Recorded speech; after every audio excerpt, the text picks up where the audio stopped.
Hello and welcome to this special series of episodes called 29 Days of Magic. During Black History Month, the month of February, I'll be interviewing a Black woman a day who's from business and entrepreneurship. You name it, I'm going to have a chat with her. The idea for this is to show off the amazingness of Black women throughout various industries. I hope you take a listen, like, share, review, and be inspired by these incredible stories. Take a listen. Hello, and welcome to today's episode of the Reset Podcast. I'm your host, Laura Mignot, CEO of the cultural communications agency, D-Flash. Each episode, I bring a different business leader who's doing some game-changing stuff, and I am so excited to talk to Gigi Rodgers, who's the Chop Shop Chief at Puck'n Studio. We're going to talk about sneakers, design, and everything you can think of. It's going to be a great conversation. Take a listen. Hey, Gigi. Hey, how you doing? Just talking to people all day long, and all day long. How about you? I'm doing great. I'm very excited about this conversation right now. I always love when folks come in with so much energy because it always leads to a wonderful conversation. Right? And so you've been listening to the podcast, so you know how this works. The first question is always the same. So Gigi, what was your first job? Well, my first real job was being a bartender in Australia. Yeah. Okay. So I'm in college. I'm pursuing a mechanical engineering technology degree, and it's not going great. Like, I don't want to be there. Because I was going to a local university in Virginia, and I was like, I don't want to be here. I don't want to be doing this. What am I doing? I'm basically having a nervous breakdown. And somehow I end up at the exchange students union, and I'm literally just going through the pamphlets, and I'm like, you know what? This one, they speak English, Australia. I tell everybody that I'm going to be moving to Australia within a year. They're like, yeah, okay, sure. And next thing you know, I actually do go ahead and move to Australia. Like, no, like that was it. It's done. I'm going I'm doing the exchange program. I'm going to uni over there. And I was just like, well, I need to go ahead and get a job. And I saw in a movie, I want to say that it was Cocktail with Tom Cruise. He was bartending. I was like, this looks awesome. This looks dope. And so I decided to just go ahead and start walking around the bars in the area. Are you serious? Oh my God, this is amazing. Yeah, that's it. And just saying like, hey, I want to be a bartender. And they said, one of them finally said, okay. And then you had obviously no experience doing this. No, none whatsoever, zero. But the beautiful thing about Australia, especially at that time of those bars, was that the only things you really need to learn how to do is how to pour a Guinness correctly. There is a specific way. Yes. How to pour a Guinness, and then of course how to pour any other regular beer, how to make a rum and coke, and how to make a shooter. And I think it was the blowjob shot. I believe, and that's it. That was all I was doing. I was like, I think I can do this. I got this. And then it was all about just the hustle. Then after that, because you're making such easy drinks and you have so many people, sometimes 5-6 rows deep at the bar, you have to move fast. You have to be able to grind and move really, really fast and communicate with the team behind the bar so you're not bumping into each other. And I loved it. I loved it, like working from like 6 p.m. at night until 3 a.m, just like hustling and doing all that. And then of course they had to clean out the beer kegs at the end of the night. So they would come. So after, when we're all relaxing and kind of chilling out, letting some steam off from the night, they'll bring these trays, like 12 by 12 of beer that they cleaned out from the kegs. They're like, all right, guys, go ahead and have a drink. and that was my first job, and it was amazing. I miss it so much. Oh, you're just a riot. All right. I always guess right. I'm like, yep, I can tell. Okay. A Scottish guy with like a deep Scottish accent. He was amazing and so dope and so nice. Yeah, it was a great Well, time. I mean, I always wanted to go to Australia because one, I'm obsessed with koalas, and two, I'm also obsessed with Australian men. So I was like, well, you're gonna love it there. I really do. Like, it's been so many years since I've been there, but I definitely would love to go back to the bar and go back to the kebabs. Oh my gosh, those late night kebabs were the best. And then I discovered bubble tea there too. And I was like, this coffee should be everywhere in the world. I still don't understand bubble tea though. Here's my thing about bubble tea. It, it's still weird. Like, I mean, I remember when I was in LA right before COVID hit, and I was visiting a friend, and we like went to go get like tea because we'd been drinking. Yeah. And so like I needed to sober up because I had to like get like a lift back to my hotel. And we like stopped at this place in Koreatown. And it was and I or thought I ordered a ginger tea, and it was a ginger bubble tea. And I can I tell you how mad I was when I realized that this was like I was like, what in the hell is this? What are these squishy balls in my drink? Like, I mean, like I've had it before, like when I felt the need to like, oh, it's kind of fun, like I'll have this. But like when you are trying to sober your ass up, and then like I taste ginger, but it's cold and there's bubbles here. What? No. So yeah, I had some issues with that. I love the texture. I love chewing on it. Oh my goodness! And some of the juices they choose or pick out. When I was living in Shanghai, they had like a chocolate milk with boba tea. I was like, oh, I'm in heaven. This is the greatest. Yes, I love it. Okay. It's all good. Okay. Sure. I think it's all about the texture of everybody. It really is. Yeah. So you see, as it always goes, when I ever ask this question, it always quickly helps me figure out how people got to where they are right now. Because like the choices that they made then show yeah, this makes sense that you do this now. Makes perfect sense. And so you're no different in this. Where like clearly you're like, I want to do something. I'm going to make it happen, and get out of my way.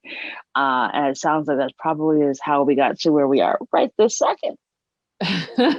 Perhaps I'm a multi-hyphenate or yeah, same. It's all good. Yeah, we'll see. We'll see. So, okay. So how do we go from tending bar and making blowjob shots in Australia to the Puck'n studio? What's that journey been like? That is a wavy road. that this road goes all over the place where you kind of wonder, it's like, is she lost? Does she need a map? Should we pull over and ask for directions? But because you remember, I was going to a university for mechanical engineering technology. And I actually did that for a couple of years until I realized it was a lot of paper pushing versus me playing with a lot of tools and such. That's why I really thought I was going to be like playing with the tools, like building robots and all that kind of jazz. And that definitely was not the case when I actually graduated. You know, that was my bad. Did not do the proper research before I went into university to figure out what I wanted to do, which I know everybody says that you're supposed to go to university to figure out what you do. In hindsight, I think that is the wrong approach. Definitely figure out what you want to do before you're paying $20, $30, $40, $50,000 per year to try to figure it out in your education. I have a whole gripe about, you know, the whole education system and such. But so after that, I really was kind of going a little bit all over the place of doing things from graphic design and photography. And then I discovered or took a couple of classes in video, and I noticed that I had a real natural knack for video shooting and video editing. And this is at a community college. I was just doing it kind of for fun. And even my teachers were pointing out, it's like, you kind of have a knack for this. And then next thing you know, I am doing a little bit more of it every now and then, not as often as I would have liked. But again, going deep into more actually the marketing side or the video marketing side of things. So I started to get into content marketing and content strategy and social media strategy. And one day I made a decision that it's like, I'm going to full-time go into marketing. Like, I want to be a marketer. So there was this one company, what was it called? Grow and Convert. I was following these guys. They're content marketers. I was following them hardcore about content marketing. And then I said, it's like, okay, I'm going to pitch these guys for me to work for them for free for about 2 weeks. I'm doing a case study. I pitched one of the guys. He said, yes. I did a case study. It did really well. And then I wrote the case study, and then I made another list of like, all right, these are my 5 dream companies that I would like to work for. And so I pitched the dream companies. One of them responded back to me and it was like, we really like you. Like, do you want to interview? You thought about working here? And I was just like, yeah, let's go ahead and talk. Even though I was trying to pitch them to actually warm them up to me with the case study so that I could eventually work for them. But in that first conversation, the CMO liked my personality. And she's like, all right, let's put you through the funnel and see what happens. A week later of interviews, and then the owner says, like, you're on, like, you're moving to Shanghai, China to come work on our team and be in the marketing department. Yeah. Yeah. And they said, like, we want you here in 2 weeks. I was like, well, I could do it in 3. Because I'm in Australia. Yeah. All over again. Yeah. Just pick up and just go. And I sold everything, threw it away, gave it to charity, whatever, and like scrambled to basically get there in 3 weeks. And I worked there for like a year and a half, 2 years, and learned so freaking much. And then plus, of course, living in Shanghai, China in general, which was amazing, which I miss so much, even still to this day. And then I came back to the United States. And then, hang on, reverse a little bit. While I was in Shanghai, for whatever reason, I stumbled onto this YouTube channel where this guy was taking old sneakers and completely giving them a remake so that they looked brand spanking new. And I locked in on this and I was binge watching so much of it that when I got back to the United States, I was like, well, I want to do that too. So I started to paint sneakers, and I would buy old sneakers for like $5, $10, $15 at the thrift store, eBay, wherever, Mercari. And I will make them look like $200, $300, basically brand spanking new. You could barely tell they're even worn. And that became a thing of mine as well. So that's Puck'n Khaos. That is like the mothership of all my creativity and then some. So that's where I paint sneakers. I'm actually going to be getting to upcycling even clothes as well real soon. And that's where I put in a lot of my video work, video content, different types of work that way, being really creative with it. And then Puck'n Studio kind of came out from that, from me creating content for Puck'n Khaos. And then I came up with Puck'n Studio because I realized there was definitely a need for people who create these long content, long video content, that it needs to actually be chopped up into smaller micro pieces of content that they can actually go ahead and distribute across social media to gain traffic and attraction to the main video or the blog post or whatever have you. And so, like all of that kind of came together within probably say the last 2 years of me doing like video work and whatnot, and really coming to terms of what do I actually want to be producing on a daily basis, and like, why does my business exist? Awesome. Okay, there's so many questions I have here, and I don't even have them in order. I couldn't even write them down fast enough. Okay. Let's go. I'm ready. Can you explain what it's like being a Black woman in Shanghai? What's it like being a Black woman in Shanghai? Ooh, girl, we can go into so many different avenues on this.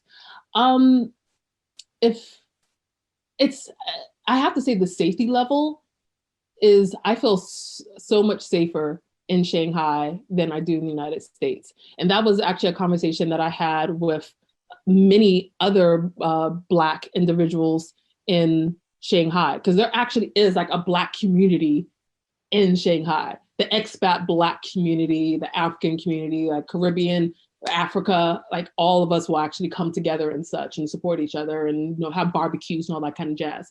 But the main thing that I get from everybody, especially who is a Black American, they say like they'll come visit America for like 2 weeks. They'll come visit their family, they'll come to an event, and then they are right back over to Shanghai all over again. Just because of the safety level, that they feel more safe over there than over here, which I 1000% get. Let's see, what else? The locals, if anything, they stare, but I think it's just out of curiosity than anything. And especially when it comes to me, because I was walking around with blue hair and blue lipstick. So they're like either interesting or I'm going to run. It's not, I don't think it was ever I'm going to run. It's more like they were really interested because they would literally walk up and like pick up my braids And wait, you let people touch your hair? I I know, PG. I know. Usually I have such a very ferocious reaction to anybody who tries to touch my hair. But because some of these Precisely. people have never, there are some people who come to Shanghai who have never seen a Black person before, ever, ever. Right. And so they really can be curious. And sometimes they're like in like ninja mode. I don't even hear them coming. And when I feel like one of my pieces of hair, getting picked up, I'm like, oh, no, no, no, no. And then they just smile at me. It's like, can I take a picture? Of course, they're saying it in Chinese. I don't understand what they're saying, but I understand what they mean. I'm like, yeah, sure. That's fine. But yeah, I'm trying to think what else. I don't know. It was just so wonderful. You have the metro system that takes you everywhere. The place is, even though it's a city, it's actually pretty clean. The diversity was insane, especially again of the expat community. And then, of course, I actually did make Asian national friends as well, who I still keep in touch with and who are amazing individuals. So, I mean, being a Black woman in Shanghai, to me personally, was just the dopest. Oh, awesome. Wow. So cool. All right. So that's awesome. And there's so much here. So and with your Puck'n Studio now, what are you working on now that you're most excited about? What I'm working on now is nothing too big right now. Mostly I'm doing a lot of chop shop type work where again, those long pieces of content and I chop it up into mini pieces of content. But I am really thinking about trying to up my animation skills for some stuff that I want to do for Puck'n Khaos itself. So maybe getting a little bit of new equipment so I can do some of that. And then also I love working with video ads and love breaking down on what actually makes a really good engaged video ad. So that's something I'm going to be doing a deep dive into as well, studying from people like the Harmon brothers, who are kind of the kings of making such ads. And then also probably later on today, did you see that Michael B. Jordan Amazon? Oh my gosh. Yes. Yeah. Well, not only do the long ad, but also the one that's in Insta stories where his eyes just turn blue. Turn blue. Oh my God. I have When watched I that first saw way that, too many times. when I first saw that, when I thought he was doing a robot movie, I was like, oh, cool. He's going to be doing a robot movie. Can't wait to see it. And then one of my friends tagged me in the actual commercial itself, and I was like, "Holy smokes!" Now I see what they did, and oh my God, just like a true marketer in fashion. Instead of me being like, "Oh my God, Michael B. Jordan," I was looking at it from a content marketing video ad type of perspective, and I'm actually going to be having a conversation with a friend, like breaking down what made this so good. And yes, Michael B. Jordan is beautiful. Yeah, we get it. Yeah. But what else made this so good? What can we actually take from it that we can actually apply to our own marketing strategies, content marketing, video ad, etc.? And so, yeah. Know your audience. I mean, that if that is not a thing of like, if you're going to use a celebrity, use a celebrity smartly. Like Yes, exactly. Everyone knows he's a thirst trap. We also know that he doesn't do ads. It's not his bag. Oh yeah. However, we've noticed recently he's doing a lot of stuff that wasn't used to be his bag, i.e. Lori Harvey. And being public about who he's dating and like being named Sexiest Man Alive. Like it shows an evolution of like he's embracing his celebrity more.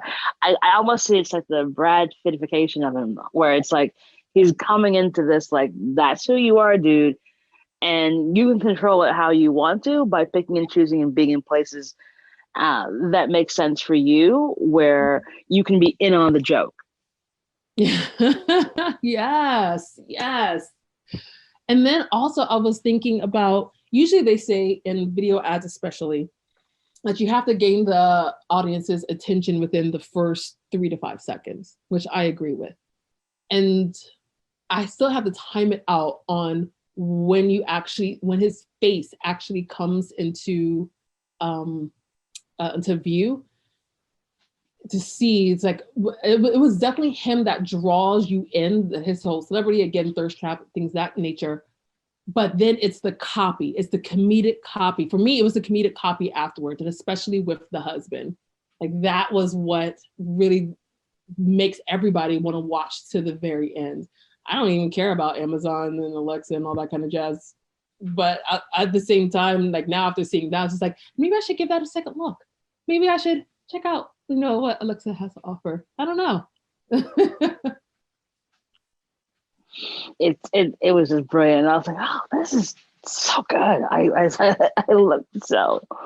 It was just so smart. It's like I think that's like you tip your hat. I have to say that Amazon has clearly gotten some diversity on their teams, because this is not the first ad they've done where, like, again, they tapped into who actually uses their products and spoke to them in a way that everybody else could kind of join in on the fun.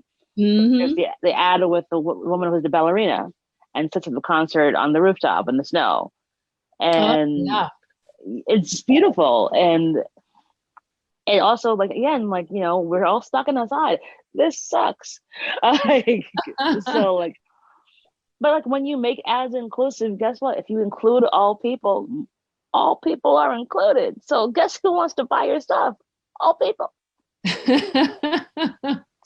I'm waiting for them to do the female version of this. Like, I don't know, bring Holly Berry in or something, because everybody still loves her. And actually, no. You know what would be crazy? If they put Megan Thee Stallion in that, I would lose my mind. I would be like, it is perfect. Are you kidding me? Amazon hotties? Oh, I'm giving Amazon an idea right now. But if they had or Jasmine Sullivan for like Amazon hotels by Amazon, like, come on. Ooh. Oh man! All right, Amazon. We'll go ahead and give you that one for free. Okay, because, we're gonna but we're not going to flesh it out for you. No. Well, there's a Cardi's in the Super Bowl, Uber Eats and Wayne's World. So yeah. Okay. All right, you're gonna have to send me all those links. So Mike Myers and Dana Carvey are in their Wayne's World characters who got a little bit older. Yeah. And they have I just saw a flash of it, but then Cardi ends up going from being in Cardi full regalia to dressing like them, which on his face is hilarious.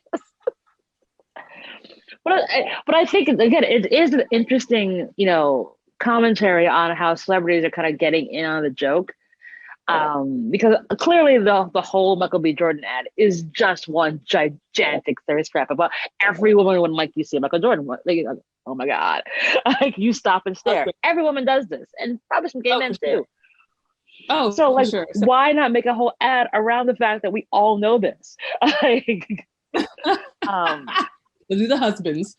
Like, do the husbands and get him on the joke. Yeah, like, have the joke. It's okay. Like, I mean, we're in this kind of very brave new world where we're all stuck at home. We've been inside for a year. This is craziness.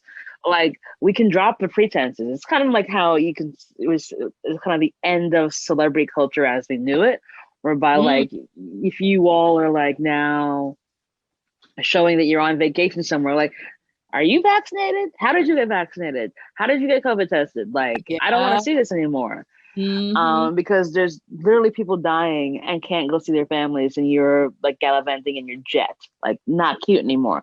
Where previously last year, like, oh, you're in your private jet? Go ahead. Isn't that awesome? But because of that, there are celebrities who realize that they can't kind of play in this sort of rarefied air. Well, put Beyonce in a different bucket over here. Let's not even go there. Queen of the earth. Yeah, she's somewhere on another stratosphere.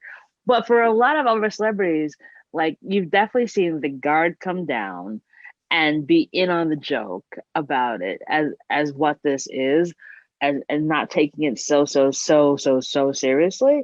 and just being like, like, let's be a bit more accessible. Or if everyone thinks I'm super duper hot, like, and women are drilling about it, I'm like, what better thing to do than like, I'm going to be in this giant bathtub with this black lady who, can you imagine that woman who was the actress? Who's like, I get to be in the bathtub with Michael B. Jordan. Like, come on.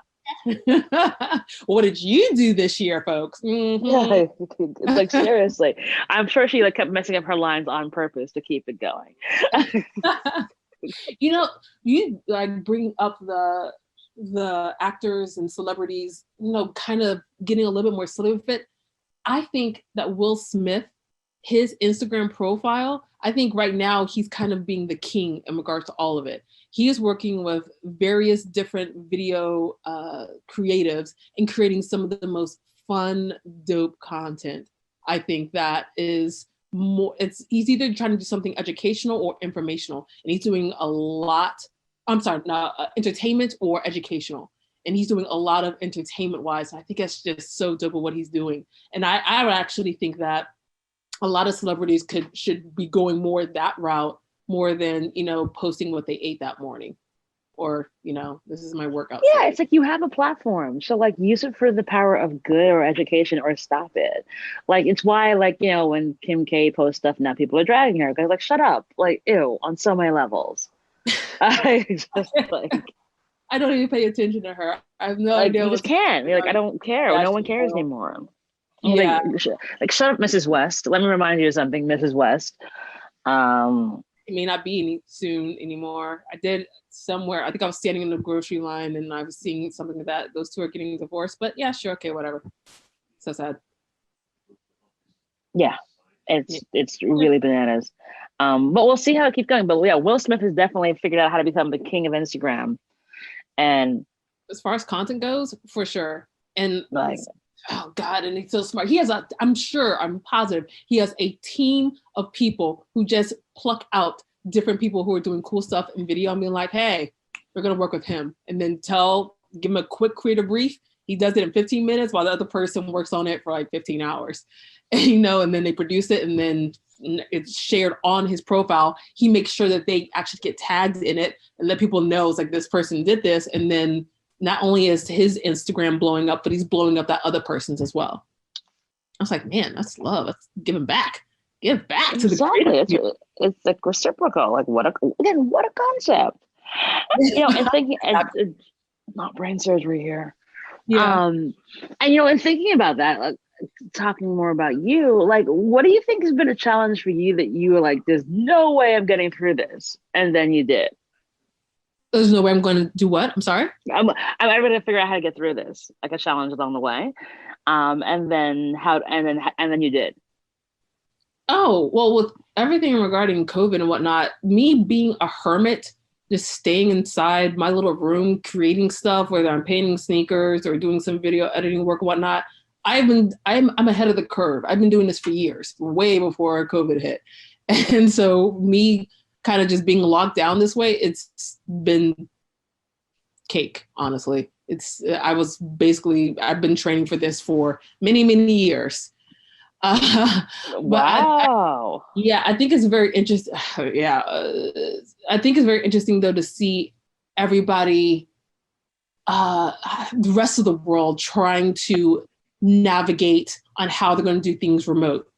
I've been screaming, people need to be working remote for years. And a lot of companies and especially managers I've worked with in the past saying like, no, we can't go remote because if we do, then no, nothing's going to get done, etc.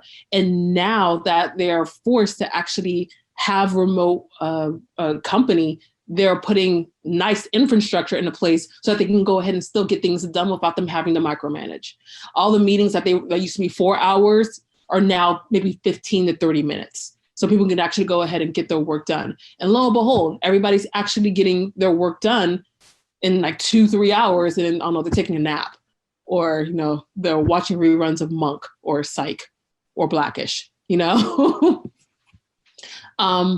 So yeah, so anything is just very interesting to watch the world make that shift to being remote working and making sure they're actually getting their work done as well, because working at home can be a little bit of a distraction. So yeah. Wow. So you were like, Oh, inside for the rest of the year? God, Yeah. yes. I'm just like, cool. Easy peasy. No And problem. introverts of the world unite. It's like, Yeah. It's very interesting how I can be such an introvert. And then as soon as I'm out with people, I'll turn straight into extrovert. I'm an ambivert. yeah, same. Yeah. Although I also say that I'm an introvert with extrovert tendencies. So Yeah. it's like, Right? No, I will say I can't wait for the world to open up so I can go to a barbecue. I don't know same. why I'm obsessed with going to like a house barbecue, but yeah, I'm expecting all my friends to have them and I can't wait. I'll make banana Yeah. pudding. Oh, banana pudding. I just want to go. I just want to go to a bar and have someone make me a drink. What, Like, what drink? What drink are you gonna like, order? What's gonna be your first drink uh, when you go to the bar? Hendrix and tonic Ooh, with okay. with an orange peel because that's the key. Nice. She didn't say gin and tonic, folks. She got very specific. Hendrix. Very, very specific because I am a fancy lady. Yes, So, you are. Posh pose, my dear. none of that's Bombay trash. Get away from me. That's Don't tell not me bo- that I like Bombay. And I'm like, you're That's unsophisticated. basic. That's basic. Like, get away from me, poor person. So, like it's just like very specific about my gin. But yeah, I just want someone to make me a really good gin and tonic. Like one of my favorite bars, unfortunately, closed in the village because they basically made these really awesome like liquid nitrogen kind of infused cocktails and got all sciencey and shit. Oh wow. They made these gin and tonics with I'm not exactly sure what Jesus maybe I'm not sure, but like, something was in it whereby it was cold and it had like this and like the gin just felt stronger, but it was smooth. Uh-huh. And so basically when you drank it, it was like you were like on a cloud. It Oh, was so amazing. And also all the bartenders were black women, so it was dope. And so it was one of the rare bars you could go into in New York City and see that wasn't like uptown or in Brooklyn. It was like in the village. that's really Um, dope. so hopefully one day they'll reopen. Wait, I have a question about them in that bar. Are they closed for good or are they just kind of shut down until they can actually reopen? They closed for good. Like over the summer, they made like a little announcement on Facebook, and it was sad because and like I said, I got to know some of the bartenders in there because I was like, I don't meet black women bartenders very often. I'm going to Yeah. frequent this establishment and make sure I tip well.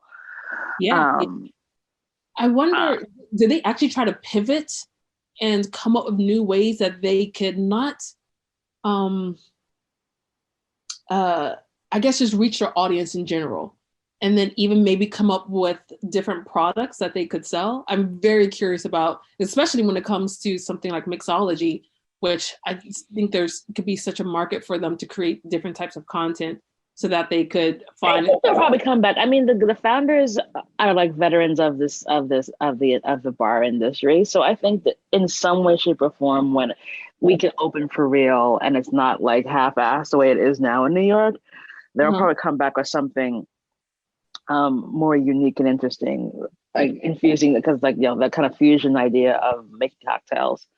Because cause, you know, as someone who produces events for a living, I get asked on a daily when people can go back outside, and like, so I think there's going to be a thirst and a hunger like people have not seen before for folks to be outside and enjoying what life used to be like. It's kind of like there's a joke about the Roaring Twenties. Mhm. The Roaring Twenties followed right after the plague of 1918. So Mhm. people lost their damn minds the minute like the plague was over, and I feel like that's going to be the same thing that happens with us. That Oh, the for need sure. for going outside, the need for parties, and need for getting great cocktails. I think the need for like the finer things because you've been at home like doing all the DIY stuff that you're Mhm. like this DIY stuff is trash. I want a professional to do this for me. Like, How come this knitted blanket or sweater is not coming out right? Trash. That's because I don't want this. I want someone to do it professionally. It's like Yeah. that's what I think. I think the need for skilled labor is on all levels. Whether you make Um, me a drink or you make me a shirt is going to be yeah. I on the upswing. I can see a lot of COVID babies being made, and as soon as we open up within that first year, like double, triple the number of however many babies are usually born within a year. It's going to be double, triple. That's it, because people are just going to be, I need your touch.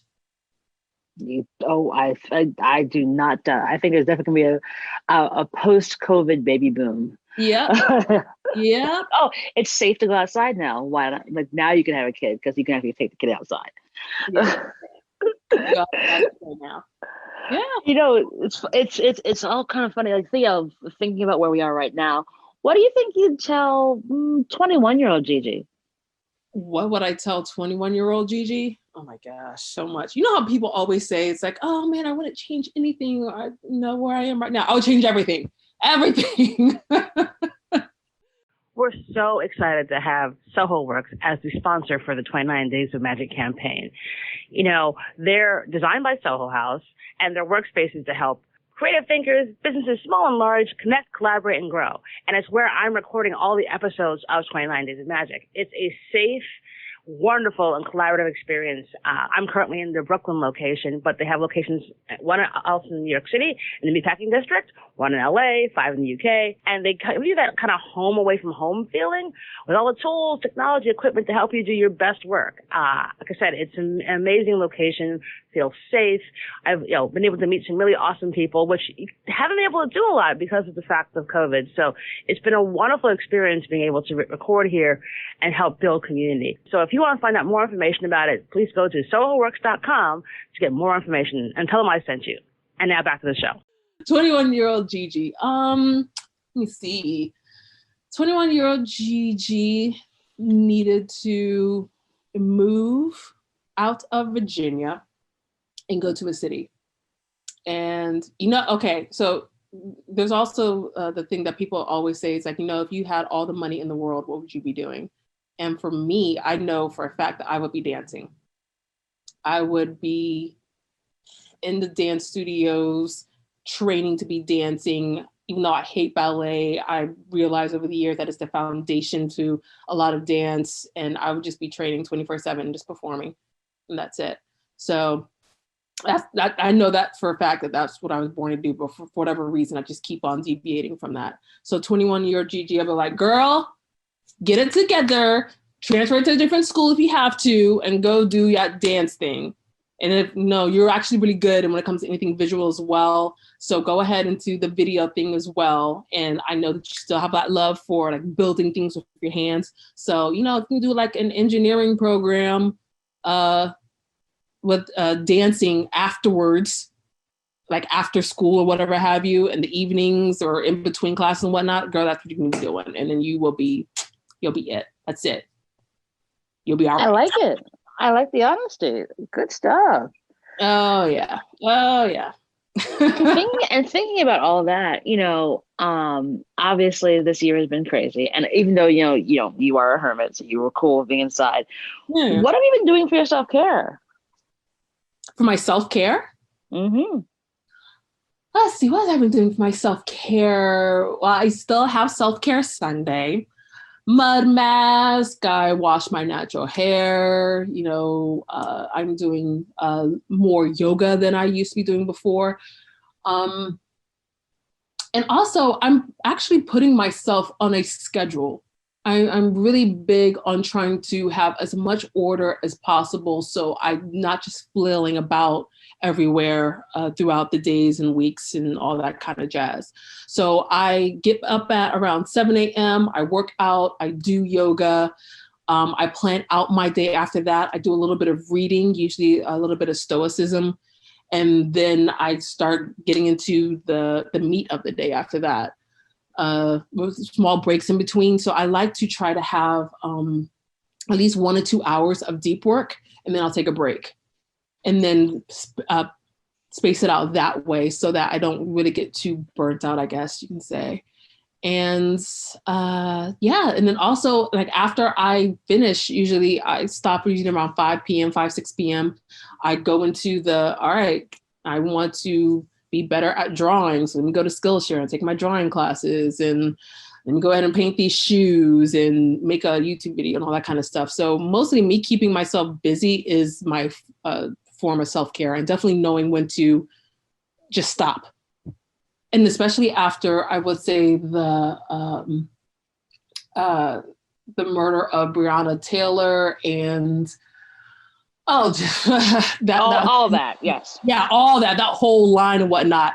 I thought that, me just kind of shutting down and not feeling emotionally heavy was just me. But then with me being in certain communities and whatnot, I was noticing that it was kind of everybody. And I was so glad that people were sharing. It's like, if you need to talk to a mental health specialist, zero shame, please go ahead. Here is a whole list of women and men, Black women and men that you can talk to kind of like let that go and, just talk it out. And I actually I didn't take that up. I actually was talking to my friends, and that's something that I don't usually do when I'm feeling heavy like that. And immediately afterwards, I felt so much better, a little bit lighter. And I gave myself time to just really, just to let it all, the whole emotion and mental, all of it just simmer, and for me to get my head right before coming back to work and doing anything. And I thought it was really interesting. I was asking my friends, I was like, how many of your coworkers or even your boss reached out to you and said if you were okay?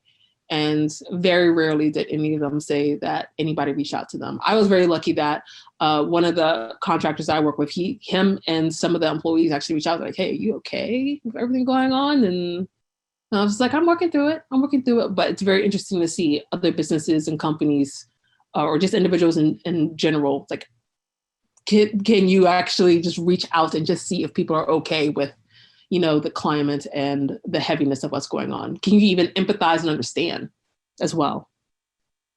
So, no, I think, no, you're right. I mean, because I think for folks during last summer, it was just not an okay summer.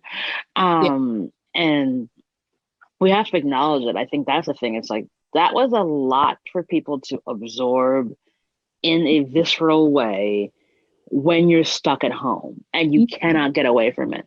Because there's two sides of this coin.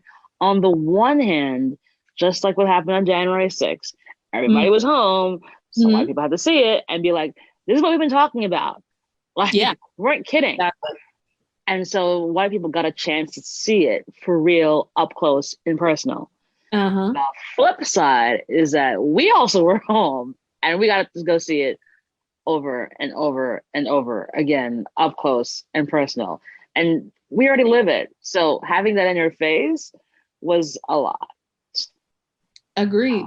I have to say that is definitely one of the silver linings, I guess, if you can call it, of COVID. The fact that everybody's at home, they don't really have much to do, and everything is breaking down around us, not just culturally, but as a nation, as we're seeing all the systems that, of course, Black people or people of color in general have been saying have been broken for years. And now we are seeing it in real time. It's like, what? Yeah, this is broken. This is messed up. It's like, okay, now we see what you folks were actually talking about. Okay, all right. But even some things that even I didn't know, like things of like the impeachment trial, how the people who are going to be testifying are also people who are going to be creating the rules and such. I'm like, this is weird. So it's very interesting seeing how a lot of the systems work, that before we had so much going on in our lives that we didn't want to make the time because nobody really likes politics in general. But now politics is kind of being forced into your face, and it's being forced into your face to like see all these systems and how things work. And so now you have to actually absorb it all in. You can only avoid it but so long. Yeah, I mean, but put into perspective that like, no, your voice does count. Like your vote does count. Because like when you don't do stuff, this is what goes horribly wrong. Yep. And so it was very much a teachable time, but also just like, oh boy, a lot. Yeah, I know. a lot. Yeah. And last question for you, my darling. Do you have a give and or ask of the audience? Do I have a give or an ask of the audience? Um, let's see. I don't know. Give me a good example. Give me an example. So you've been listening to the podcast. It's the question gets asked every single time. It could be anything from, hey, it's a book I read that was really awesome, I recommend, or I wish for everyone to meditate. It can be anything you want. Oh, well, then I have a couple of things then. Go Let's for it. see. I'm just gonna be giving a lot of stuff for the audience, whatnot. So let's see. While you're stuck in the house, if you're thinking about doing more video work, doing talking head videos, talking about whatever subject matter you like to, and you would like some tips on how to look more natural in front of the video camera, definitely check out my Skillshare course, Charisma on the Cam, how to look like a natural in front of the camera. It is straight to the point on a lot of the things that I do when I'm creating my YouTube videos or talking head videos and such. If you are an entrepreneur or a founder, I highly suggest you to listen to not only this podcast, but the Startup Therapy podcast as well, which goes into a lot of the mental, physical, and emotional roller coasters that you will most likely be going through as a founder and building your business in general. It's hosted by these two guys, very funny, very straight to the point on how to, again, just navigate those types of feelings. What else do if you are, this is something, a tool that I use to stay very focused when I am trying to do my deep work. And it is in a website called Focusmate, FOCUSMATE.com. And it basically is, you do it on your laptop and you're linked up with another person who you're linked up with another person for an hour and they have a task that they want to do. You have a task that you want to do. You introduce yourselves in the beginning and then you start doing your task while basically kind of watching each other. Like the video's on you, but you're not actually looking at each other. You're working on your task. And then that's it. For whatever reason, that makes me focus versus me saying like, all right, I'm going to focus. At 12 o'clock, I'm going to do this thing. Me actually having somebody watching me, quote unquote, makes me actually get my work done. And it sounds silly and it sounds a little bit stupid, but I'm telling you folks, it's becoming a very popular tool that a lot of people are using to make sure that they get their work done and that they are productive for the day or for the week or for that project that they're working on. So yeah, and those are my awesome tips that I'm gonna give for you guys, and hopefully it's very useful to you. Yeah, I'm gonna check out Focusmate because I sometimes have the same problem of just like getting distracted very quickly. So I will definitely check it out. Gigi, you have been a delight, of course, on this show. We'll put all the details in the show notes for folks to reach out to you, check out Focusmate, because I listen to that great podcast, because I think it's so necessary for folks to kind of get some tips and tools and tricks on how to navigate this crazy world we're in. And I think even your own life experiences has been great for folks to hear and understand. So thank you so much for being on the show. Thank you so much for having me. This was so much fun. Awesome. And that is our show.